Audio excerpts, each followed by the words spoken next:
మొత్తం ఈ మత్తు పదార్థాలు ఎప్పుడైతే వచ్చాయో ప్రజల్లో ఒక అపోహ రావడం జరిగింది.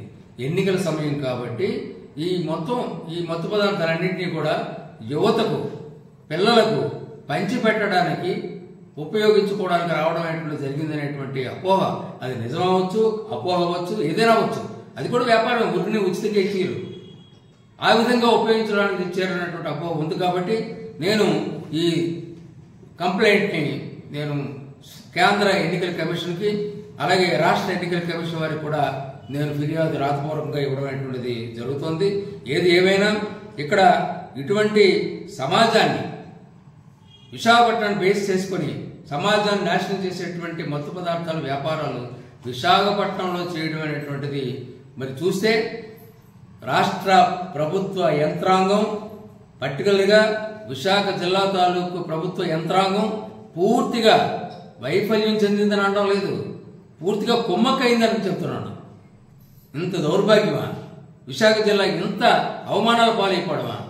ప్రశాంతమైనటువంటి జిల్లాను నరకం పాలు చేస్తున్నారే, యువకులను నాశనం చేస్తున్నారే, పిల్లలను నాశనం చేస్తున్నారే.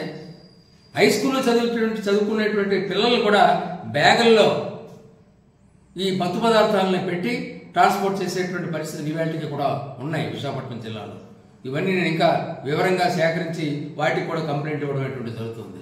పోలీసు యంత్రాంగం ఏమాత్రం అసలు నిస్సిగ్గుగా, కనీస బాధ్యత కూడా, అయ్యో నా పిల్లలకు కూడా ఇటువంటి పరిస్థితి వస్తుందేమో అనేటువంటి బాధ్యత లేకుండా పోలీసు యంత్రాంగం తమ ఆత్మాభిమానాన్ని విడిచిపెట్టి కేవలం డబ్బు కోసమో లేదు ట్రాన్స్ఫర్లకు భయపడిపోయో ఈ విధమైనటువంటి ఈ ట్రాన్స్పోర్ట్ని ఈ యంత్రాంగం దేశవ్యాప్తంగా వెళ్తున్నాయే.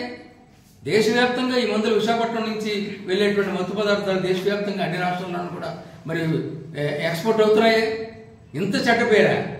ఎక్కడి నుంచి వచ్చినా పేపర్లో వస్తే ఎవరిని పట్టుకున్నా సరే విశాఖపట్నం నుంచి తెచ్చేవండి, విశాఖపట్నం నుంచి తెచ్చేవండి.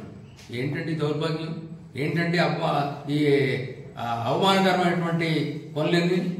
ఏది ఏమైనా దీన్ని ఇంటర్పోల్ వారు వదిలిపెట్టకుండా వారు కంటిన్యూస్గా దీన్ని మానిటర్ చేసి ఈ అన్ని రకాలుగా కూడా సంపూర్ణమైనటువంటి ఎంక్వైరీని జరిపించి తగినటువంటి చర్య, మామూలు చర్య కాదు, వాళ్ళని ఉరి తీస్తే తప్ప వీటిని మళ్ళీ రిపీట్ చేయడం అనేటువంటిది ఉండకూడదు.